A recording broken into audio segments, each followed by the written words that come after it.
मी आज ह्या पिंपरी चिंचवड नगरीमध्ये खऱ्या अर्थानं ज्यांना आम्ही राजकीय गुरु म्हणतो, पिंपरी चिंचवडचा विकास खऱ्या अर्थानं ज्या महापुरुषांनी केला पिंपरी चिंचवडमधल्या, त्यातलं एक महत्त्वाचं नाव माननीय कैलासवासी लक्ष्मणजी जगताप आहे. आणि माझं आद्य कर्तव्य होतं की आज या ठिकाणी पूर्ण भाजपची रणनीती किंवा भाजपची स्थापना पिंपरी चिंचवड शहरात झाल्यानंतर माननीय लक्ष्मण जगताप यांच्या नेतृत्वामध्ये पहिल्यांदा इतिहासात पिंपरी चिंचवड महानगरपालिकामध्ये सत्ता आली.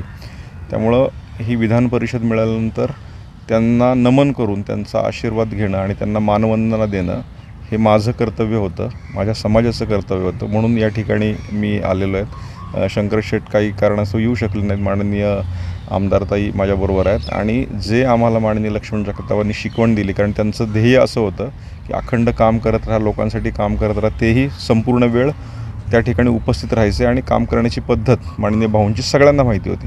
त्यामुळे भाऊंचा आदर्श ठेवून या ठिकाणी येणाऱ्या काळात संपूर्ण महाराष्ट्रभर जी जबाबदारी माननीय देवेंद्रजी फडणवीस, चंद्रकांतजी बावनकुळे यांनी दिलेली आहे, त्याचबरोबर या भागातील आमदार अश्विनीताई असतील, शंकर जगताप असतील, महेश लांडगे असतील, उमाताई खापरे असतील, या सर्वांच्या सहकार्याने आणि खास करून भाऊंच्या आशीर्वादानं या ठिकाणी मी कामाला सुरुवात करणार आहे. म्हणून इथं मी मानवंदना देण्यासाठी आलो होतो. आणि भाऊंनी जे आम्हाला अनेक वर्ष समाजकार्य आणि सगळ्याच कार्यातलं जे काही शिकवण दिली ती लक्षात ठेवून यापुढे मी काम करेन. आज मानवंदना दिलेली आहे, तर युवक म्हणून आपण आपलं स्वतःचं काही विजन आहे? विजन जास्तीत जास्त समाजापर्यंत पोचणं आणि समाजापर्यंत काम पोचवणं, ज्या शासकीय योजनेत ते पोचवणं आणि येणाऱ्या काळात समाज हा संपूर्णपणे भाजपला जॉईन करणं.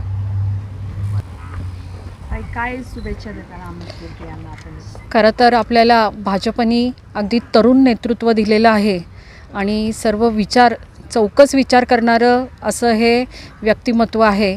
आणि अमित भाऊंची आणि माझी तशी बरीच ओळख होती मी आमदार झाल्यानंतर. खरं तर साहेबांना ते आपले गुरु मानतात, ह्याच्यावरनंच त्यांचा जो काही जे ते कायापालट करणारे आणि गरीबातल्या गरीब माणसापर्यंत पोचण्याचा त्यांचा जो प्रयत्न आहे तो खरंच वाखाणण्याजोगा आहे. आणि त्यांना आणि आता जे सगळे निवडून आले सभेचे जे विधान परिषदेचे जेवढे निवडून आलेले आहेत उमेदवार, त्या सर्वांना माझ्या आणि लक्ष्मण जगताप मित्रमंडळाकडून खूप साऱ्या शुभेच्छा.